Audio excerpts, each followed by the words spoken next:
If a man empties his purse into his head, no man can take it away from him. An investment in knowledge always pays the best interest.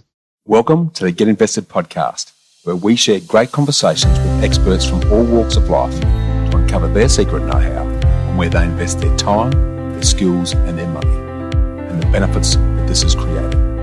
You see, the truth is that everyone invests. Every minute of every day, we're investing our time, our skills, our energy and our money in something. Some of us are investing consciously, some unconsciously, sometimes for good, sometimes for bad, and sometimes for no impact. Get Invested will help you to start living by design, not by default. I'm going to help you to make it happen, not let it happen. You'll hear the top tips on how you can live with conscious intent so that you can live more, work less, and leave a living legacy by investing now. Listen to the show to discover the top tips on how to get started, make the most of your investment journey, and ultimately to be living your dream, not someone else's. More episodes can be found on iTunes or at bushymartin.com.au/get invested. Thanks for listening, and now let's get invested. Hi Freedom Fighters. In our frantic, busy world that we all live in, how many of you are making the time every day and every week to learn something new? My lifelong study of successful people in any walk of life continues to reinforce the importance of continuously taking in new knowledge as an important step towards mastery. So, reading books, listening to audiobooks or podcasts while you're in the car or at the gym or taking a walk, doing webinars, enrolling in a course, there are plenty of ways of growing your knowledge, which leads to developing new skills, new expertise, and ultimately, new achievement. Now, I know we're all flat out and we're busy, but you'll be amazed at how much difference just 5 minutes a day makes over time. So for me, I take a Kindle everywhere loaded with books on topics of interest, which I can read when I'm taking a coffee break, or the last thing I do every day before I turn off the bedside lamp. Grabbing a set of wireless headphones and then subscribing to iTunes or Spotify and listening to podcasts or YouTube videos while you're doing the dishes, gardens, or while working out is a great way to get ahead. And it's a valuable lesson that today's guest has taken to heart and is one of the major reasons that he's so successful. Now, you may have noticed a bit of a common theme amongst some of my recent podcasts. I was humbled to be included in the top 10 property specialists in Australia recently, so I've been reaching out to all of the other 9 on the list so that they can share their wisdom and insights with you here on Get Invested. And today's guest is a great shining example. In many ways, he's like a younger brother from another mother, as what he's done and continues to do in the field of property very much mirrors our approach, with the only major difference being that he specialises in Victoria. Now, Andrew Crossley is an active property investor with a portfolio of 11 properties that has served him very well. To share his property investing and finance knowledge, he's a #1 best-selling author of 3 books. His passion for all things property has resulted in him securing 3 master's degrees, alongside his financial planning, mortgage broking, estate agent, and property advisory qualifications. His business, Australian Property Advisory Group, now helps other investors in Victoria to follow his example. To do this, he offers a property advisory service, a finance broking arm, and a buyer's agency to help investors secure high-performing existing properties in his state. Now, in our wide-ranging conversation on hot property topics of interest, we cover things like where are the property markets heading, what are the best property capital growth opportunities and why, the potential impacts of the Labor Party's proposed changes to negative gearing and capital gains tax, and the impact of the current credit tightening resulting from bank policy restrictions. So if you're interested in property as a vehicle to help you to work less, live more and live your legacy, then you're really going to enjoy this very informative chat with Andrew Crossley.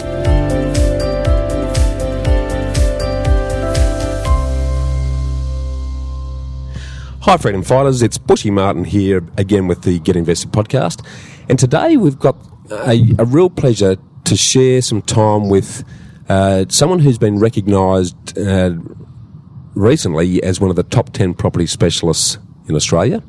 I was lucky enough and humbled enough to share his company in that regard, and as a consequence, I wanted to reach out to him to really share some experiences and learn from him in relation to the wealth of knowledge that he brings to the property investment and finance table. So welcome aboard, Andrew Crossley. Thank you, Bushy. Thank you for having me. No, pleasure, mate. Really looking forward to having a great chat. In doing some research around you, Andrew, I was sort of very pleasantly surprised to see that we share very similar interests and quite similar backgrounds in that we're both property investment advisors. We've got a finance backing. You've got the buyer's advocacy come buyer's agent side of the equation that adds a fair bit to it. So to put some colour around that for those who aren't familiar with the buyer's advocacy area, can you tell us a little bit more about what you do and why you do it, please, mate? So the buyer advocacy side of things in the industry is great for people that are time poor or knowledge poor, and they don't know where to start in looking for a property, or they don't know what type of property to buy if they've found a suitable location to invest in. So a buyer's agent can research the best areas, they can research the most appropriate dwelling to buy in those areas, and they can also negotiate for you. And through that process, considerable risk can be reduced, and considerable potential can be added to that property. And why I do it is to help people that don't have the time, the knowledge, they don't know what the data is they need to look at to make more informed decisions and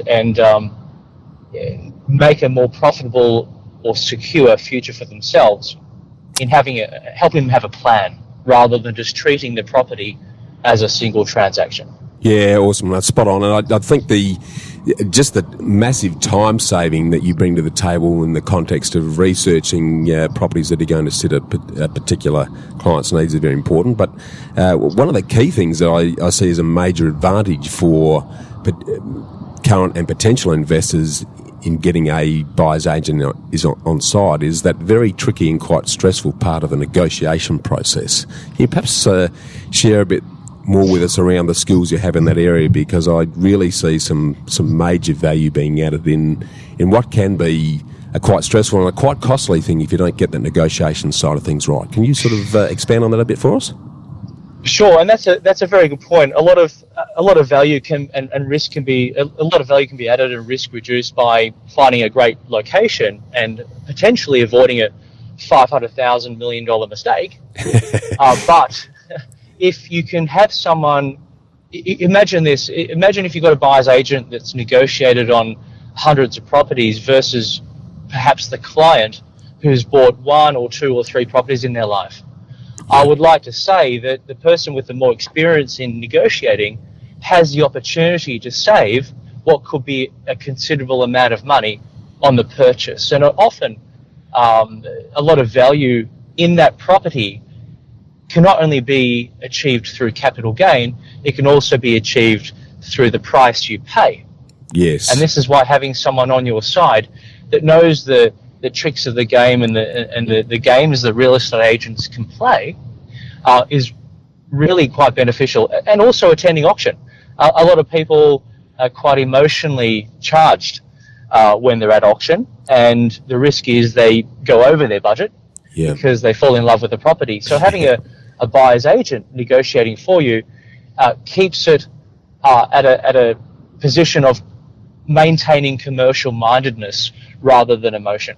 Yeah, that's making the numbers work rather than let the heart take over and paying a lot more. And as you've sort of alluded to there, it's what you pay for a property, not what you sell it for, that tends to have a big influence on the overall result. So yeah, no, that's awesome, mate. Now, just before we sort of drill into a bit more of that and some of the unique things that you bring to the table in helping investors in Victoria, mate, I'd like to just go back to where it all began for you and to get you to sort of talk us through your journey so far. And I wanted you to focus on not only what you did, but why you invested your time and your energy and your money in both your personal and career-based pursuits, just to better understand your motivations and the thinking behind what your journey's been so far. Sure. How far shall I go back? I feel quite old now. Yeah, as far as you would like, mate. I guess what I'm keen to do is just to get a really good understanding of when your investing side of the equation came to the fore. At what point, and where did that lead you to, both personally and professionally? Sure. Look, I've worked in a number of different countries, in Cayman Islands, London, Italy, the Netherlands, and I was working in a private banking or role or a private equity firm, trading off-market derivatives, so futures and options contracts, mainly on wine, and that was fun. I got to drink a fair bit. And I also started investigating the share market. And this is around the 2000 mark, where the dot-com boom and then crash eventuated. Yeah. And I thought shares were the way to go. And so I invested quite heavily into the share market. Can I ask, taking a step back from there, why shares? And I guess why end up with, and I'm assuming this is Paradigm Holdings that we're talking about, Andrew. What led you to work for them, and then why was shares the vehicle you thought was the appropriate asset class at the time?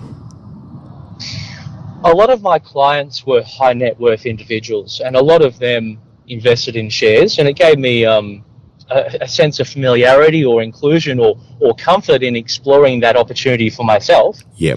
I hadn't really investigated property as an asset class.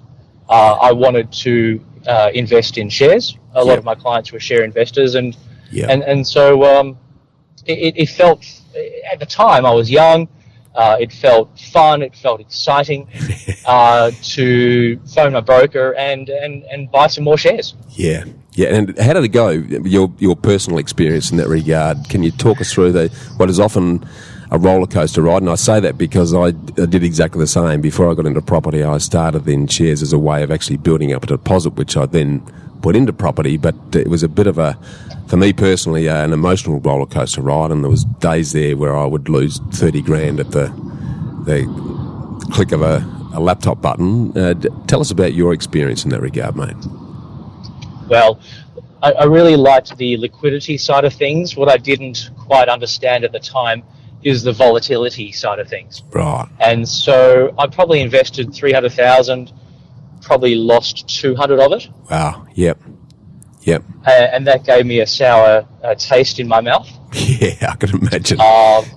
What was left of the portfolio has since clawed back some of that, maybe 80% of that, 90% of that 200. Well done. Yep. So that's taken 18 years, and I'm not ahead of the game. I'm still trying to play catch up. So shares, in my opinion, for me, was not the best thing, and I think the biggest mistake I made is lacking the knowledge and not doing the work and the research. Yeah. Before and not having someone that knew what they were doing acting for me. Yeah. Okay. That's good learnings. And now, the old Cayman Islands always interest me, mate, because it's always sort of touted as the tax haven and all the rest of it. And you spent a bit of time there. Was it around the tax benefits of what you were doing wealth-wise for your clients that you ended up there, or tell us a bit more about that? A lot of the clients that we looked after were in the US. So from a proximity point of view, it was handy to the US. And the time difference, working in Europe, we'd be working from 2 p.m. to 6 a.m. Okay. And so moving to the Cayman Islands, at least we could cover the Eastern through to the Pacific time zones, which is about a 3-hour spread across the US. Right. And at least go to bed at normal hours. Makes sense. And it's also the 5th largest banking district in the world. Right. So it's a great location to have a physical presence. Of course, we've all heard of tax havens and and a registered business name or a plaque on the wall, and you see a lot of them when you walk down the main street. Right. But there's a lot of benefits that you can leverage off as a business in that community if you have a physical presence there. Yeah, good call. You're swimming in a pond with the same fish, so there would be a lot of learnings by osmosis there, mate, which would be pretty interesting. Okay, well, you did that for quite some time. What was next? What triggered your thinking to do something else and go somewhere else? Well, I was working for a company that moved me from the Cayman Islands to Italy to set up a new office there. Yeah. And look, after 12 and a half years of being an expat, living abroad, I really wanted to consider moving back to Australia. Okay. I'd since got married to a Dutch girl, and I said to her, look, let's go to Australia, and which is where I was born. Yeah. And see if I can leverage off my experience abroad for those 12 and a half years and start a life here. So where did that lead you to? What was when you got back to good old Oz, and I'm assuming it's back in Victoria, what was the next step? What was your thinking? What were you going to invest your time and your money in both personally and professionally at that point? Look, one of the reasons I also wanted to come back at that time in 2005 was to undertake an MBA. Right. Okay. And part of that was because of the lessons learned from my poor share investing experience. Yeah. As well as returning home, and in closer to family. Yeah. And so, starting the MBA, I fell in love with learning and education and knowledge. And so I also enrolled in a master's in commerce. Okay. And then I was really enjoying that. I was applying myself. I never really liked high school and didn't really do that well at high school. Yeah. I'd rather just have more fun and get distracted on other things. But I found I could apply myself, and I managed to average a high distinction across the subjects in the MBA and the Masters in Commerce. Yeah, well done. And then I enrolled in a Masters of Commercial Law. Okay. And I thought, well, look, law is as dry, but it's also a very useful subject. So I completed my 3 Masters over the period of perhaps 4 years. Okay. And what was paying the bills during that period, mate? So I was still working full time. Yeah. And I was working. I guess that comes back to one of the challenges I faced when I came back to Australia, which a lot of expats face. Yeah. Is unless you work for a well-known brand or a globally recognised brand or a brand that's also got a presence in Australia, you're often discriminated against. Yeah, good call. As an expat. Yeah, agreed. And so I felt like a complete foreigner in my own country with the way I was treated by the banking sector, and I struggled to find a position that was equal to the one I had overseas. Okay. And so I got into lending or mortgage broking, if you will. Yep. And working for a property sales company. That was the No Limit Financial Services Group, yes. Was it the one? Yeah, okay. Yes. Okay, gotcha. Okay.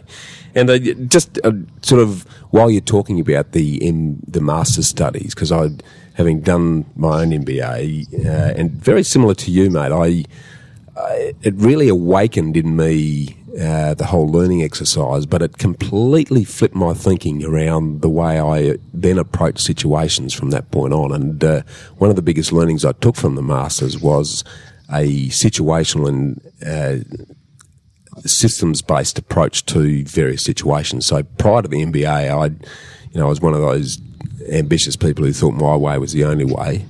The MBA really broadened my thinking to look at, okay, well, every situation has a different solution and you've got to approach it differently. What were the major learnings that you took out of your master's studies, mate? Well, the MBA is a eclectic collection of subjects. I specialise in accounting, so that was very useful for facts and figures. Yeah. Organisational behaviour, psychology was useful to understand people. Yeah. The commerce, of course, with economics, with the economy as a whole, with different markets. Yeah. With the law, to understand contract law, Yeah. directors' duties, responsibilities, Yeah. and looking after clients. It's just as important when you're. See, my philosophy is to manage my clients' expectations and Yeah. to build trust. And you Yeah. can't do that if you say the wrong thing, Yeah. or if you say something offhanded that's that isn't well thought out and considered Yeah. and appropriate and also factual. Yeah.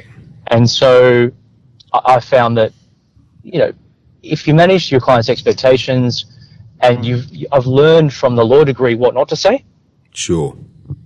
as well as what you can say. Yeah. In this very highly regulated environment in Australia, Yeah. as we've seen with the Royal Commission and with Yeah. the financial planning industry recently, Yeah. there are a lot of rogues. Yep. There are there's a lot of fraud and corruption going on in different sectors, and giving the wrong advice to people Yeah. from different companies and individuals. Yep. That that whole thing needs to be addressed. Yeah, okay. Well, in parallel with that, mate, and you're right, I think the Royal Commission, Productivity Commission, and the work that APRA's doing, looking closely at the whole financial services industry, is very timely, and it is going to flush out the rubbish, and it's actually going to make the landscape a lot better for those of us who do act with honesty and integrity. So I welcome what that's doing for the whole property and finance market generally, actually. But, mate, what I'm interested to dig in a bit to now is that you're clearly an avid property investor yourself, and you've built up quite a substantial portfolio over time. I want to dig into that now and say, okay, why property? When did you start to get into property? And take us on your journey around, what you're investing in initially, and what, if anything, has changed over your property journey and the learnings that you've taken from all of that today. I started investing in property because of the power of leverage, and so working for No Limit, it taught me a lot about negative gearing. It taught me a lot about leverage, about the tax benefits of property in Australia, and how property can really work for you in Australia, because overseas it's very different. Yes. In the Netherlands, for example, you get tax deductions on your own occupied property, and you don't get any on any investments. Really? Interesting. So it fosters a mentality of, wanting to skive off the government in retirement, because they haven't incentivized you to, build your own secure future in some ways. Yeah, of course. Whereas in Australia, the opportunity has been facilitated where you can build a property portfolio, and you don't have to put in as much money as with shares. So if you put in, the biggest key factor for me is, if I put 10 grand in shares, let's call it 100 grand. If I put 100 grand in shares, I might make, let's say, hypothetically, 10% a year. I'm only making it on 100 grand. Yes. If I put 100 grand in property and I borrow 400, I'm making, let's say, hypothetically, with that property, it also makes 10% a year. Yep. I'm making 10% on the 500. Exactly. Not the 100. Exactly. Well, even if property performs a bit, let's say the property only performs at 7%, which will double its value every 10 years, then you're still a mile in front over the same exposure you have to that 100 grand that you had in shares. And property, as you know as well as I, has much less volatility than the share market. It's sort of, where the share market can go up and down very rapidly. The property market, yes, it does have its cycles and prices do vary, but it's a much slower juggernaut to manage. So I totally agree with you, mate. I think in the Australian context, there's no better asset to build wealth than property, and the government continues to make it worth our while to do that. The Labor government has some other ideas, which I'll cover off with you later on in the discussion on your thoughts around what that may mean. But no, that's awesome. So No Limited sort of opened your eyes to the property opportunity. So what sort of properties did Secure? Where has that led to? What's the strategy that you're pursuing around the whole property exercise, Andrew? It's very much a balanced one. I think over time I've learned and made mistakes, of course. So I've made mistakes in perhaps buying a property that didn't suit my risk profile, or I didn't have a plan initially, and I started haphazardly investing in property, thinking that if I buy 2 or 3, somehow, some way in the future, I'll be better off.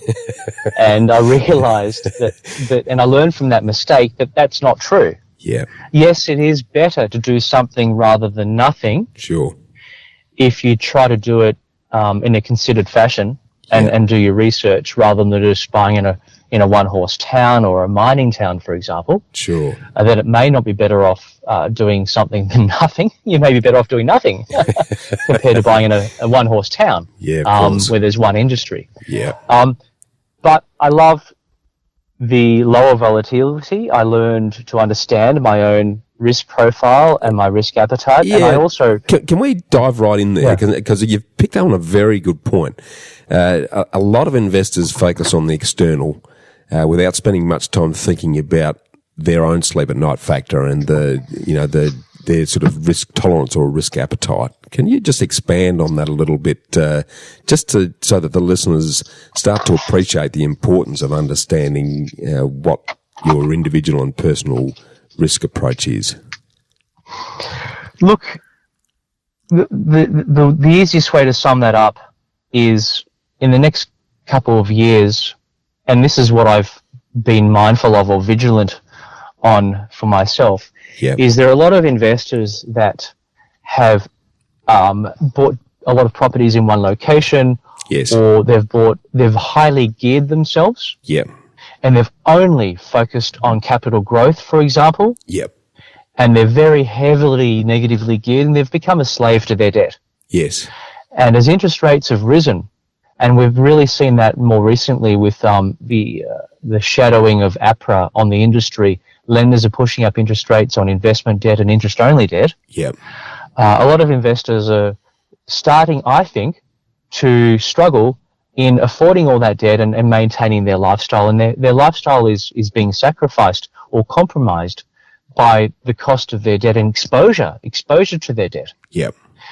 And so lenders, one of my books touched on this, but I could foresee that a lot of lenders might start tightening up lending policy and not just simply continue to roll over the interest-only loan that the investor has on their property. And if that happened to me, then I knew the repayments on a principal and interest loan versus interest-only could, if I didn't think carefully before buying the property, could compromise my lifestyle and my family. Well, and just to put some shape around that, we've certainly seen some investors here locally in South Australia where the change in the treatment of interest-only loans, when they came out of their interest-only period and have rolled over to principal and interest without the ability to then continue to roll over by refinancing it somewhere else, their repayments have jumped up by 57%.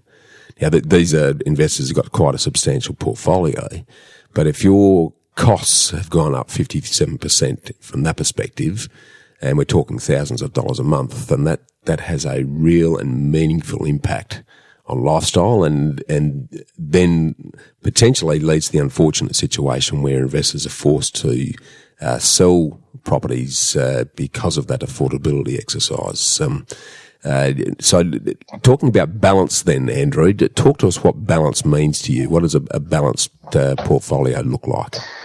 Balance to me means a mixture of capital growth focus and cash flow focus. So if someone only focuses on capital growth and not cash flow, eventually they'll run out of the ability to borrow more money. They just won't be able to service the debt on a bank's borrowing capacity calculator. If they only focus on cash flow, then they're not going to build as much wealth. And so you need wealth in the future, of course, to retire. You need cash flow as well. You can't just have wealth or capital growth, and you can't just have cash flow. You need the cash flow to enable you or increase your ability to hopefully keep borrowing more money, as long as you can service the debt, of course, to continue building a portfolio. And if you run out of that cash flow, you have to stop building a portfolio. You can no longer afford to buy another property. So you need both. Yeah, so I'm interested to dig into that a little bit because if I look at my own personal journey, I've tended to focus on capital growth, but structured things in a way by focusing on building investment properties in high growth areas. That means that it's negatively geared, but it's positive cash flow. The cash flow properties, when you say cash flow, can you put some shape around that? Because the sorts of cash flow that you're going to need to make a meaningful contribution would need to be relatively substantial, I would have thought. So can you put some shape around what a cash flow property looks like to you? Sure. So, and I'm not literally talking about buying in a suburb that's giving you 9% return, because that's probably a suburb that doesn't have much industry, much of a population, and that's really high risk, and I don't recommend it. I'm talking in enhancing your ability to afford your debt, right? And therefore your borrowing capacity on a bank's calculator. So that includes looking at buying a property with perhaps borrowing less money and putting more cash in, so the loan-to-value ratio might be lower. Yeah. It also includes considering to have some new properties in your portfolio. Yeah. And I'm not talking about coffins in the sky. And when I mean coffins in the sky, these 300 apartments in a building 20 floors high. Yeah. Like Docklands or South Bank, for example, where there's so many other investors there, you're always going to be competing to find a tenant or to sell it. Yeah. I'm talking about a townhouse in a small development, or a house and land in a really good area, as you say, in a capital growth area still, but with some tax benefits coming from that property and depreciation. To help you afford that asset. Yeah, okay. No, that's great, mate. Now, just sort of, I'm jumping around a bit here, Andrew, but to wind back to the start, that often the hardest thing is to get started, because you've got to come up with that deposit to get into your first property. Can you take us back to your journey in that regard, in relation to how and where did you get your deposit from to get property number one going, so that you could actually start the portfolio building exercise? This is it's ironic, but I made all the mistakes I'm saying not to make. I purchased in a high rise. Okay. 55 square meter apartment in Rotterdam in the Netherlands. Wow. I was just purely lucky that I purchased at the bottom of the market, sold at the top of the market, and almost doubled my money. Yeah. And therefore that gave me the deposit from a high-rise, high-density 55 square meter apartment, which is not very big. What I did do, though, I started thinking, I guess, a bit more laterally when I sold it. I sold the car park separate to the dwelling. Okay. Awesome. And so I made 30 grand just on the car park. Nice. And I managed to separate the titles for one versus compared to the other over there. Nice work. And I was also lucky that, yes, it was a high-rise building. Well, high-rise, it was perhaps 12 floors. Okay. So not that bad. Yeah. And there was only one of them in the area. So whereas in Australia, where you have one, you tend to have a whole lot more. Yeah, particularly in the car. Within a few K. Yeah. And that's that will undermine what you're trying to do. So they gave me the deposit to bank and put aside for my first deposit. Yeah, okay. Awesome. That coffins in the sky is a very good description, Andrew. I love that. I'm going to use that in the future. Thank you for that.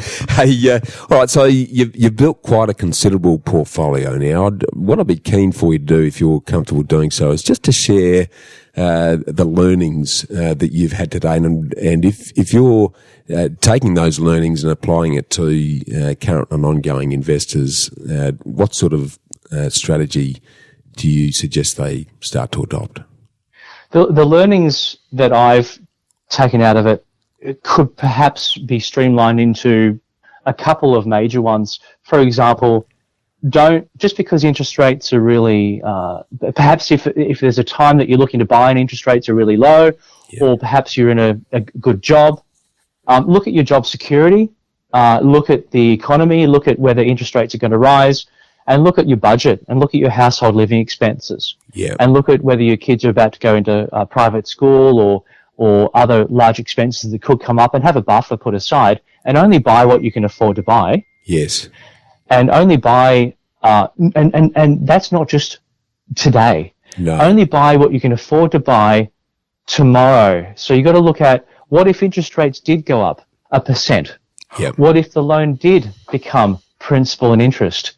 Can you afford the loan? And so many people have made the mistake of myopically or with their blinkers on buying a property on interest-only loan and only thinking about today and not the cost of debt tomorrow. Yeah, absolutely right. So that was a big learning, is only buying one property at a time. Yep. In a staggered approach. So get used to the cost of that property and work out, what are the tax deductions? What is the true out-of-pocket for me? What are some unexpected expenses that might come from it? Yeah. Sit on it for a period of time. Yep. Until you can then talk to your bank or broker, preferably a mortgage broker. They're better than going straight to a bank, in my opinion. Yep. Okay. And work out what your borrowing capacity is, and whether you can afford to actually. It's all right having a borrowing capacity. It's important to know whether you can afford to then exercise that capacity and take on more debt. Yeah, that's a very good point, because and this is something that no doubt you work through with your clients in some detail, is that, you know, a lot of first time and early investors will just look at the mortgage repayments, they'll look at the rent, they'll look at the gap and say, right, can I afford that? Now that's scratching the surface when you look at all of the on costs and their lifestyle change costs that you've mentioned that are going to occur over the next 10 to 15 years. So if you haven't gone in on a worst case basis and said, yeah, well, on worst case, I can still comfortably afford this, then warning bells start ringing. Is that a process that you take investors through to get them clear and comfortable around what the true nature of the affordability of a potential property is, mate? Look, I do, because and a lot of companies out there that flog property off a stock list, I've come across a few, and some are perhaps good and some are perhaps not. And you don't want someone to sell you a property painting a really rosy picture. You need someone to remain grounded and cautious and conservative with what could happen. Yeah. So when they're modelling figures and they're modelling the cost out of pocket, you want to factor in a conservative vacancy rate. So make it higher. Assuming, what if there's a vacancy in my property? What if I don't have rent coming in? Yes. Maybe increase the maintenance costs that you allow for the property. Yes. Look at the interest rate, if it's at 5 or 6 or 7%. Yeah. Look at the cost to you if it's a principal and interest loan, not just an interest-only loan, and also consider how safe is your job, how good is your health. Yes. And you consider all those things to make a more informed decision. If whatever investment it might be that you want to get involved in, the volatility, the less volatility of it, the liquidity of it, whether it's right for you. And a lot of people say that property isn't liquid as much as shares. Well, I beg to differ. I think if you can have an offset account against a property and build up a war chest in there, it's just as liquid as shares. Absolutely right. And the war chest is a very key risk management exercise in itself, and I'm sure you do the same. But when we're looking at the feasibility of a client's ability to invest in property, we'll normally try and factor in at least 6 months worth of their employment income into that war chest, so that if something does happen to their employment, then they've got access to some cheap money, but not costing them anything if they don't use it. And doing the belts and braces approach, as you're talking about, will assume that if you're going to buy a property, we'll factor in the fact that it's going to be vacant for a month every year, so that from a worst case, very conservative analysis, we're looking at what the true weekly cost of a property is before you even enter in discussions around a particular property itself. So it sounds like you adopt a fairly similar approach to make sure you're matching that risk profile with the worst case performance of a property before moving forward. Would I be right in saying that? Look, absolutely. And the most important thing is understanding, as I said already, the principal and interest repayments on the loan, because right now, and this is coming back to what I mentioned a few moments ago, where I said that the lending landscape is changed. Yeah. Banks are breaking down living expenses. They're no longer just putting it as one figure. They're actually scrutinising all your living expenses. Yeah. And that's having a negative impact on what you can borrow. And if different lenders are all applying a more scrutinised approach to lending, it's not going to be as easy. In fact, it's becoming very, very difficult, almost impossible for some investors to go and refinance elsewhere to get another interest-only loan, because they may not service at another lender. Yes. And their current lender may not roll over that interest-only loan. In fact, I know some lenders that will not roll over that interest-only loan period of, let's say, 5 years that you've had to another period of 5 years. This is the big problem, though. Yes. Therefore, that these investors that are exposed to a lot of debt, thinking, I can afford it, it's interest-only, and that's the best thing I should do. In fact, no, for two reasons. One, you may not have a choice. Yeah. And you may be forced to have principal and interest, and you need to consider that when buying property. Yeah. And secondly, there's another school of thought out there which is a contentious issue in the market, is should you always have interest only or should you have principal and interest? Well, the choice is slowly being eroded away from you having the choice of whether you should have interest only or principal and interest. Yeah. And secondly, I personally, for my portfolio, have started converting all of my loans to principal and interest, because for me, it's important that I don't solely rely on capital growth for the next 15 years. Yeah. I want to reduce the debt over those 15 years as well. Sure. So that I've got more equity at that time and and then I don't have to sell off as many properties. Sure, yeah, it's a really interesting one actually, and it's something that we're sort of working our way through, because traditionally, I'm talking personally now, Andrew, I went down the road of principal and interest on the home because we want to smash out the home loan first, because there's absolutely no benefit in having a home loan whatsoever, and keeping the remainder of the portfolio, the investment properties, investment interest only because of its tax deductibility. And I didn't want to spread the principal interest across the portfolio, because it meant I was only incrementally paying down a little bit on each of the properties without getting freehold possession of that portfolio progressively. But what's happened with the legislative changes and the lender policy changes, that's certainly making that much more challenging. And one of the conundrums, and this is where it comes down to the individual's investors' perspective, is that if you've still got non-deductible home loan debt, but you're switching investment properties across to principal and interest, you're going to extend the time that's going to take to pay that off potentially. But you're also then, as you pay those investment loans down, you're reducing the tax deductibility effectively on those investment properties. So I don't think there's any clear-cut strategy around that anymore. It's got to be based on what a particular investor's needs are and structuring the lending to suit that. What's your thoughts?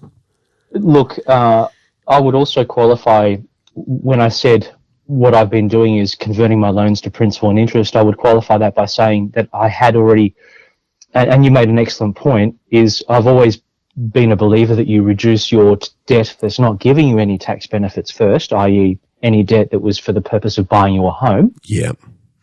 And have the rest, if you have the choice, have the rest as interest only, so you focus just on reducing your home loan debt. I managed to reduce and zero out my home loan debt. So any debt I was starting to then accumulate against the home was for investment purpose. Right, gotcha. And because I had reduced my home loan, which wasn't giving any tax deductions, I then made the conscious decision of converting my investment loans to principal and interest, and I did that for two reasons. One, I've already said, so I can reduce the debt over time and become less and less a slave to my debt, and more having a a passive income. Yep. Rather than just waiting till your retirement to realize that passive income. Yep. And secondly, I did the sums, and this is why it's so important to get a qualified property investment advisor acting for you. Do the sums to calculate whether you can afford to have principal and interest on your loan and reduce that investment debt that's giving you some tax benefits. Because if you're reducing a debt that's giving you tax benefits will reduce. Yep. As long as you can absorb that potentially higher cost in holding that property. Yep. And afford those principal and interest repayments, then eventually it'll catch up with itself where the debt's reduced, and it will mitigate the fact you've got less tax benefits coming in. That's a good point. That's a very good point. Yeah, no, I think you make an excellent point there. So one of the other things that I think is worth reinforcing in what you've already said is that particularly for those that have bought an investment property before or have been through a lending exercise before, what I'm finding, and I'm sure you are, is that people now rocking up to look at another property are in for a massive surprise and a big shock, because with the tightening in lender policy, not only can they borrow less, and we're talking, borrowing capacity drops of anywhere up to 40% in some instances. And we had one investor who's got a big portfolio who 12 months ago could secure an extra $1 million worth of lending, and today nothing. So we're seeing quite a dramatic drop in people's ability to secure monies, but also the process is pushed out. So what used to be able to be done and dusted in 30 days is now often pushing out to 60 or more. And the industry hasn't quite caught up with that. Both the investors and the players in the game, real estate agents and others, are still playing under the old rules. We're spending a lot of our time educating investors on the impact on their capacity, but the process and the pain that they now need to go through to achieve a result. Are you seeing similar exercises in the Victorian situation, mate?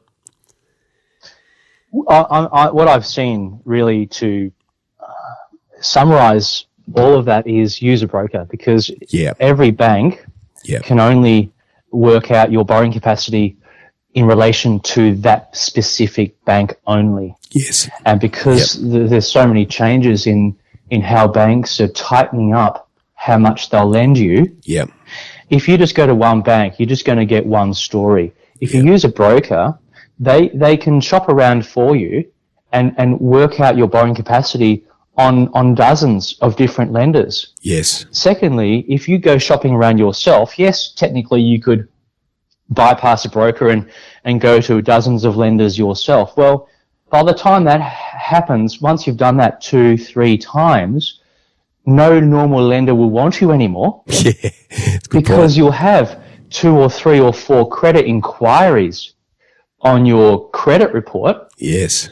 And you'll be an unwanted commodity to any other normal or a prime lender out there. So whereas using a broker, you won't incur those credit hits in the broker shopping around for you. Yeah, that's a very good point. That's a very good point indeed that you make there. And I think the other thing as well, when we're talking about brokers, not just any broker, what we normally say to people is find a broker who invests in property themselves. If you're looking at securing investment lending, then talk to a broker who's actually an investor, because they've got skin in the game. They understand the intricacies of what's involved in the investment process, because it's very different from just getting the off-the-shelf home loan.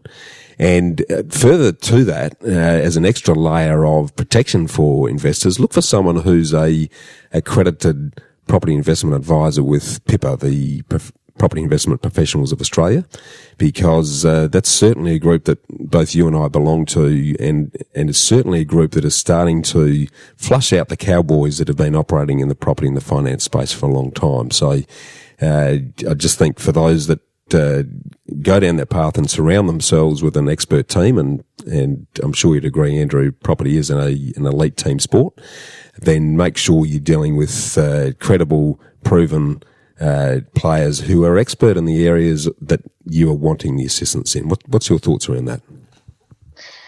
Well, it's so important, as you say, not only a property investment advisor belonging to PIPA, but also a property investment advisor that's qualified as known as a QPIA through Yes. PIPA. Yes. And there's fewer of those in Australia. Yes. And there's compliance requirements for those people. And the problem with the property industry is it's not a regulated industry. Yeah. People think that a financial planner can give advice on specific property, and that's wrong. Under a financial services license, a financial planner cannot give advice on specific property. ASIC don't regulate property as an investment security. Yep. So you do need to go to a property investment advisor to get advice on property. And you best go to someone who is acting in a very compliant fashion. Yep. And in a very high disclosure fashion. So the problem I have with a lot of the bad property marketing companies out there is the bad ones don't disclose to you what they're earning. Yeah. And a lot of real estate agents as well as, property marketing companies, they would have the buyer believe that they're representing the buyer. Yeah. But if they're engaged by the vendor, which could be a mum and dad selling their house if they're a real estate agent, or the developer, then they're engaged by the vendor. That ethically, they cannot be acting in the best interests of the buyer. Exactly. It's a conflict of interest. Totally. So you need someone who's compliant, who's knowledgeable and experienced. And as you said earlier with mortgage brokers and property investment advisors and buyer's agents, I would never use a buyer's agent that was renting and never bought a property. Exactly. That's just mad. Yeah. I would never use a mortgage broker that was 20 years old, living with mum and dad, and never applied for a mortgage themselves. Yes. That's mad. Absolutely. Spot on. No, that's awesome, mate. Now, sort of coming back to your personal situation, what's the look and shape of your portfolio at the moment? And I'm not wanting to get into the nitty-gritties, but the style of properties, the spread of properties, just to give listeners a bit of a feel for what a balanced portfolio looks like. So I've got properties in Queensland, New South Wales and Victoria. Great. This way I can, the consideration was several-fold. One of them is to minimize my exposure to land tax. Yes. One of them was to maximize my diversification by location. Yep. I've also got a mixture of house and land style packages. And if it was off the plan where you put down 10% and pay 90% on completion of the build, that was only a unit, not an apartment. So a unit is, in my definition of a unit, is a freestanding dwelling. Yep. Might be one of 10 or 15 on a block. Yep. Rather than an apartment in a building with a lift and a common entrance. Yeah. And I've got townhouses as well that were off the plan, and also established properties. Yep. And I've also, most of them are 12-month leases. Right. I've got one that's an Airbnb style property because I managed to make double the money from that than I would from a 12-month lease. Yeah, nice. What about self-managed super? Do you use a self-managed super fund to secure any of your properties at all?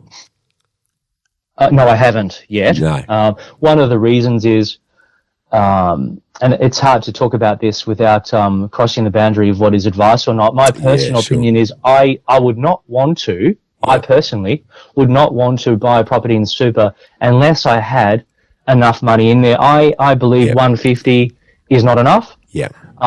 For me personally, I believe 200 would not be enough. I'd rather have, 250 or more. Yeah. In my super fund. And because I was an expat for so long and I've been back in the country since 2005, I just, haven't built up enough to with my train of thought of what I would need in there or want in there to buy in there. And the other thing, which has allowed me to grow my portfolio, is, again, you should speak to a financial planner, but If I bought a property in super, let's say I borrowed 70% because I might not have been able to borrow any more than that against the property. Yeah. I would have had to put in a lot more equity, so there's less equity available for another property. Yeah. And I could never access or leverage off that equity in the property. Yes. And buying a property in my own name or in a trust, depending on the LVR, the loan to value ratio, you can tap into the equity, if it's in your own name, to use as a deposit for another property. Exactly. Yeah, no, it's spot on. It's spot on. I always ask the question, but I structured very similarly, and it was only at the end of our portfolio journey that we've secured properties that we're holding long-term post-retirement where we can take advantage of the no capital gains exercise to absolutely, and it's a great diversification tool, isn't it? Yeah, no, that's awesome. For some. Yeah, exactly. Now, you're quite a sophisticated investor. Can you talk very briefly about the sorts of ownership structures that you might have across your portfolio? Because, again, it's something that I'm keen to open the listeners' eyes to, mate. Well, I think there are two main types a person could consider, is buying in a trust or buying in their own name. Yeah. And it depends on their profession and whether they want asset protection. Sure. And a lot of, in fact, as you mentioned earlier, when you should use a seasoned broker, I've had brokers come to me that didn't know that if you have a property in a trust, that a lender would typically not factor in any deductible interest. Yes. As an add back on the serviceability calculator, because it's quarantined. The losses are trapped in the trust. Yeah, exactly. It's all quarantined in the trust. It's absolutely so. In fact, the cost of owning that property could be really significantly higher. Yeah. If it's owned in a trust rather than your own name. Spot on. I'll put some colour around that because it's a very good point you've raised. Because we run some numbers on this for investors who, quite often they'll come to us. They've had a chat to their accountant. The accountant says, "You've got to put your property in the trust for risk protection purposes," and I totally get that. But then I say, well, let's have the affordability discussion. And on a sort of $400,000 or $500,000 property. Depending on let's say you're borrowing about 80% of the value of the property to get into it, which is, you can't do much more than that if you're putting it in a trust now anyway. The holding cost, the weekly cost that's coming out of your pocket every week jumps if it's and we do a lot of new build style properties. So we're going from $20 or $30 a week to $300 to $400 a week. In holding costs, just because all of the tax benefits are now quarantined inside the trust, and therefore you're not able to take advantage of those to reduce your affordability piece. So you make a very good point there, Andrew. Very good point. And it's also, I guess, it's not for and this is where a property investment advisor, when they're good, they know they can't give you tax advice. They know they can't give you advice on what you should buy a property in. Exactly. But what they will tell you in an effort to educate you, which is what it's all about. Yeah. To give you the questions to go to your financial planner and accountant. One of the questions I would always give to my client, or figures I would compare, is we've all heard of risk versus reward. Yeah. Well, as you said, risk or exposure by not having it in a trust versus the affordability. So instead of risk versus reward, it's risk versus affordability. Can you afford to buy property in a trust versus in your own name? Yeah, no, it's very good advice.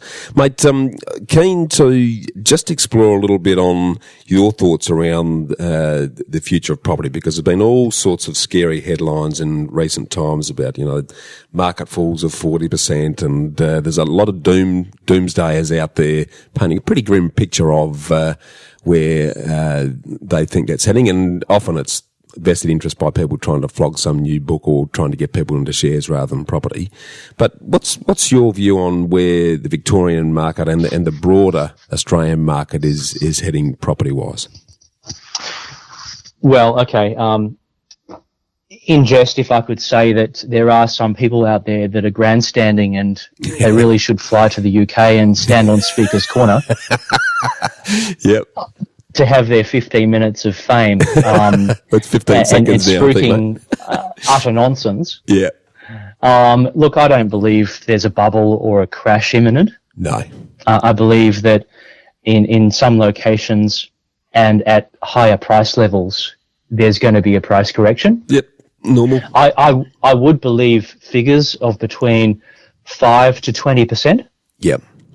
But there are markets within markets, and the problem is that too many members of society in Australia believe the media and not consider, though, that there are markets within markets, and some suburbs and other lower price levels won't have the same corrections. Yep. In percentage terms. Of course, it's wrong to say they won't have it in dollar terms, because that's obvious they won't. Sure. But even in percentage terms, I believe that there are locations within Victoria and other states where, at the more affordable price range, yep. Perhaps 5 to 700. Although there's no golden rule around that. That's yep. just my personal opinion. Yeah. One will be, I guess, less exposed to larger price corrections. In fact, prices may remain stable, yep. or only drop a few percent, yep. Because more people can afford that price range than in suburbs that have just, with a lot of Asians flying in and buying in Glen Waverley and Balwyn. Yep. They've got a lot of artificial inflation. Yep. And any person that's got some intelligence could see that it was hyperinflated due to the a lot of Asian community wanting to buy in those areas. Yep. It was artificial growth, not supported by much, and so those sort of areas, and Sydney, with the feeding frenzy and foreign investment, perhaps, are bound to come back. Probably 12, 15, 20%. Yeah, exactly, and needed to, because it's it's sort of catch up. If you look at the performance of, let's take Sydney as an example, over the last 15 years, it's actually been the worst performing capital growth market in the country. But because all the decision makers live there, so the banks, the pollies and the media all reside there, and they've seen what's happened in the last 4 years, suddenly they think the sky's about to fall, and they apply these across the board national changes in policy that may have assisted in cooling Sydney, but are having sort of unintended consequences in other areas of the country. So, mate, talking about, and I 100% agree with you. I think there is no property market, actually, because one property next to another, every one of them is different. It's not like the stock market where you've got a perfect market and everyone's got access to the same information. Every property in every area is different. Yes, there are sort of trends and cycles in certain basic locations, but the sorts of opportunities that you've mentioned, what sort of areas do you think are areas that people should be starting to focus on? And let me qualify that by saying, if you're a capital growth investor and you're looking to buy a property of somewhere between $400,000 and $600,000, what sort of general locations are coming up on your horizon? Oh, yeah. Okay.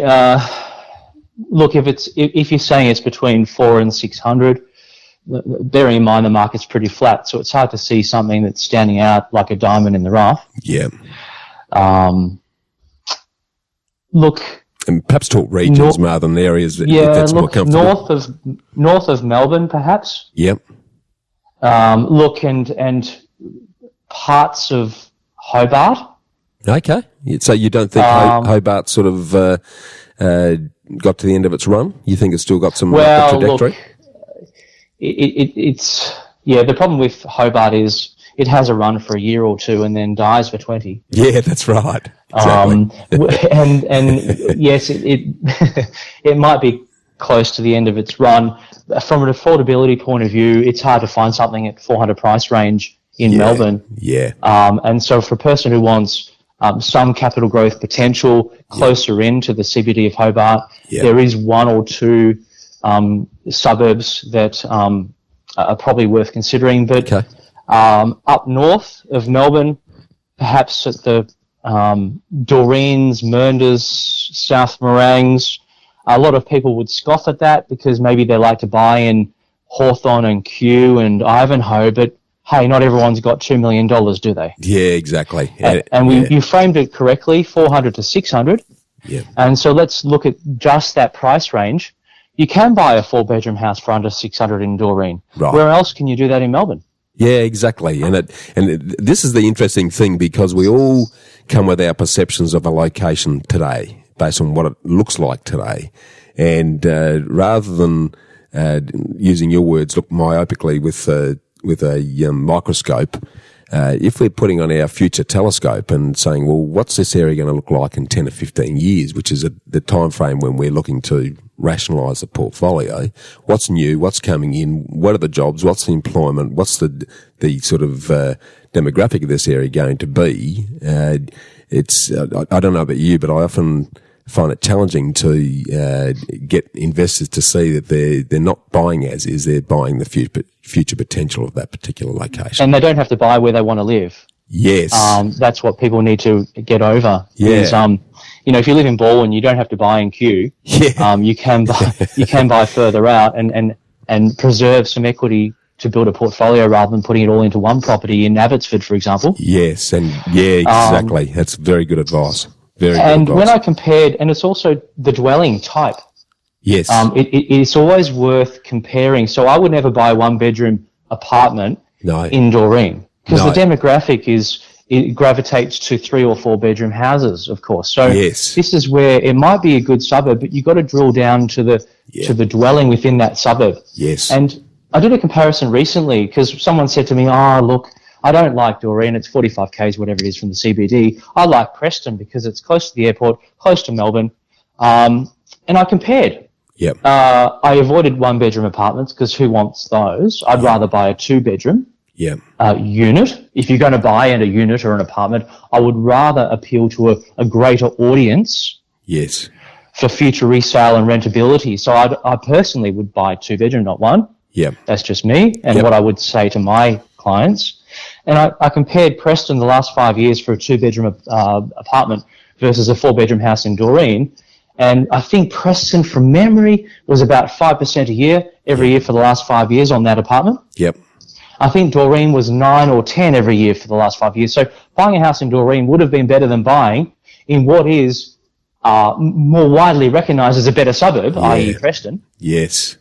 Because you got to look at, well, what are you buying as well as where you're buying? Yeah, that's a very good point. And you sort of alluded to it. It's getting the sweet spot. What does everyone want to live in that particular location? What's affordable, and what's likely to continue to be affordable based on the sort of the incomes of the profile of the people who's going there? Because if that ongoing income's growing in that location, it means that people are going to continue to be able to pay a little bit more for the property as it increases in value. And if you're in that sweet spot of demand, so it might be 3-bedroom, it might be 4-bedroom, it might be 2-bedroom, whatever that sweet spot is, and talking to a really good local property manager who's an expert in that location can generally give you great intel around that. Then you're again minimising your risk and maximising your opportunity. So, no, you made some awesome points on that. Now, mate, something I do want to have a quick chat to you about because it's quite topical at the moment. The federal Labor government has been talking about making some fairly significant changes to negative gearing in the treatment of capital gains tax if they manage to win the next federal election. And Riskwise Property Reports, who are, I've got a lot of respect for the independence of their research, have sort of been projecting that as a minimum you're going to see somewhere between 9 and 12% drops in property values as a direct consequence of that, without factoring in what buyer psychology might do if they suddenly lose confidence in property as a vehicle. So there's potentially some bigger impacts that could be added to that because of that unknown. What's your view on that, and what's your thinking around what should happen moving forward?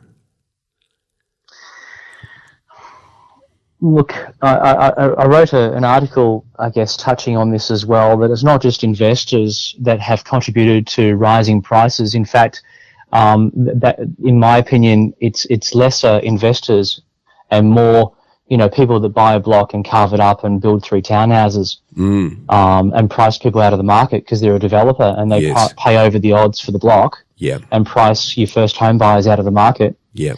And it's also your foreign investors with, has been curved, but the problem arose a few years ago. Yeah. Which has led Labor, I think, in part to think like that. Yeah. And I think anything's dangerous when you get a politician making decisions about about something they don't really understand, just to make a point of difference in making them maybe more electable to a certain demographic. Yes. I think it's a bad idea. I think that it's disincentivizing a would-be property investor to buy a property toward their financial security and future. I totally agree, and I certainly concur with you that property is the best asset in the current climate to be doing that. And for those who think that their super is going to be able to sustain them in their retirement, a lot of people are in for a very rude shock. So we do need to be self-funding our ongoing lifestyle. Property has been that, and let's face it, if you look at the averages, and I'm not just talking investors, I'm talking about homeowners here as well, over 50% of most Australians' wealth resides in their home. And if these changes are potentially going to significantly reduce the value of property across the board, which it certainly has pretty strong potential to, then it looks very ill-conceived to me. And I guess the other thing that I revert back to is, Paul Keating removed negative gearing back in the 80s. And that failed dismally, very quickly to the point where 18 months later they had to completely reverse that decision because of the major impact it was having on not only dropping values, but rents were rising very substantially as a consequence. And my concern is that without going in and really looking at a comprehensive overall strategy, rather than just grabbing at straws and throwing something at a problem that was there 12 months ago that probably isn't so much today, given the correction that we knew was coming in Sydney and to a lesser degree Melbourne. So I think there's some very interesting times there, and I'm pretty keen to get the message out there that the politicians need to have a really good chat, and the average Australian needs to be very wary of that, because while they're playing down the impact, it could if you look at risk-wise prophecies, could very well trigger a recession that we didn't need to have. So, sure. And look, they've already removed negative gearing, the ability to depreciate fixtures and fittings on an established property. Yes, exactly. If you buy one now. That's right. If they remove the negative gearing elements, the depreciable elements of a new property, then it's just going to become harder for your investor to build a portfolio, because each property is going to cost them a lot more money to own. Yes, that affordability piece is going to jump again. Exactly right. That's absolutely exactly right. No, brilliant, mate. All right, I'm just going to jump into what I call the ambush, bushfire lightning round, if I can, mate, because there's a bunch of questions that the listeners are always keen to get experts' thoughts on. So, firstly, mate, what's your favourite quote and why? Well, look, because I've done my 3 masters and an advanced diploma in financial planning and mortgage broking, I would have to say Benjamin Franklin's, if I can quote Benjamin Franklin, if a man empties his purse into his head, no man can take it away from him. An investment in knowledge always pays the best interest. Love it. Love it. Yeah, that's brilliant, mate. That is absolutely brilliant. Let's talk to books, and I haven't mentioned this before, but like myself, you're an author, and you've written 3 awesome books around the whole property and finance piece, including Property Finance Made Simple, Property Investing Made Simple, and the Australian Property Investment Handbook. So for those listeners who haven't had a chance to read those, do yourself a favour and grab those. But what's the top book that aside from your own, that you would recommend people, and why? Yeah, look, there's so many books out there. One I think that's sold probably more than most is Rich Dad, Poor Dad. Yep. Because Robert Kiyosaki educates people to understand that if an asset, so-called asset, doesn't make you money, it's a liability. Yeah. So often, and I've had the same. You know, I'm in my mid-40s, and I've spent a fair bit of money, probably more than I should have, on a new bicycle, and a car. And I see you in Lycra on the weekends. Do I? No, is that right? Yeah, yeah. I have become one of those clan of they call them mammals, don't they? Yeah, that's right. And look, you know, it's great for fitness. My knees are getting on, and I can't run as much. So yeah, why not? But yeah, awesome. People don't realise that if you buy a really expensive car, or what a bank on a assets and liabilities spreadsheet might call an asset, like your household furniture and insured value of assets in your house, they're all liabilities because none of them make you money. So I learned a lot from Rich Dad, Poor Dad, and only trying to buy something that's going to make you money. So I've had an average respectable car rather than a $200,000 car. Yep. Because a car depreciates in value. Yeah. And I'd rather put that money into an investment that's going to make me money. Yeah, no, it's spot on. Absolutely spot on. And it's a pretty simple thing to get your head around, but most people forget that and think, I've got plenty of time. All right, what about, what's the top thing that you've done to minimise tax, Andrew? Hire a good accountant. Yes. Yeah, absolutely fundamental. That change your life. Totally agree. I stick to what I know. Yeah. I don't try to fool around with what I don't know. Yeah. And I hire people around me that know more than me for what I should know. Love it. Love it. Gold. What's the worst and the best piece of investment advice that you've ever received? The best piece of investment advice is hire someone that's reputable and knows more than you and does all the work for you. Yeah. And do your research. Yeah. And understand the opportunity cost. Yes. With what you do versus what you don't do. Yes, good call. The worst bit of advice is trusting someone who masquerades around pretending to represent the buyer when in fact they represent the seller. So the worst thing is buying from someone who, when you dig deeper, represents the seller, not the buyer. Yeah, good call. That's a very So good I've had call. friends that say, I'll use this real estate agent to buy in this area. And I'm saying, well, they're just trying to sell me a property and get the best price for the seller. So that's bad advice. Exactly. Yeah, who's paying them? That's normally the litmus test, and how much are they getting paid? That's exactly very good questions. All right, what about a personal habit that contributes to your investment success, mate?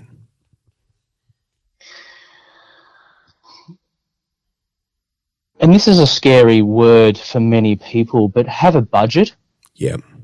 Know what you're spending. Know what you can afford. Yeah. And always consider, what if something happens tomorrow? Can I still afford to do what I'm doing? Yeah. Yeah. Yeah, spot on. But again, simple things. And that all comes back to the principal and interest versus interest only. Yeah. The future cost of debt. Yeah. Exposure to debt. Yeah. Changes in a suburb, so only buy in a multi-industry location with a large population. Yes. Yeah. Yeah. Yeah. Awesome advice. Awesome advice.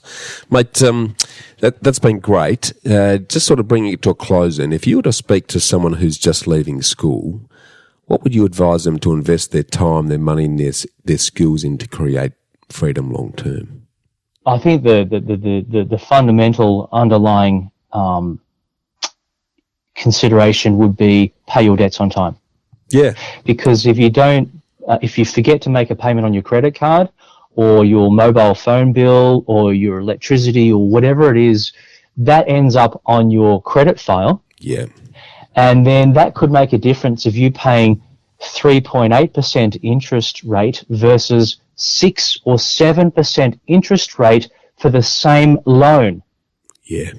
So if you're young and you're just taking on responsibility of a credit card, a car loan, or something like that, always paid on time, perhaps set up a direct debit so you don't risk forgetting. Because if you go away and you trust a friend, that's fraught with danger and often fails. Yeah, that's very good advice, mate. Preservation of your credit file. Yeah. So you are a wanted commodity to a bank. Yeah. And you don't to a lender, and you don't have to wait years to be successful in applying for a loan because your credit file is shot. Yeah, it's a good call. It's nowhere to hide anymore, and quite often people don't realise that, so they're writing their own reference when it comes to their credit situation and how they conduct themselves financially.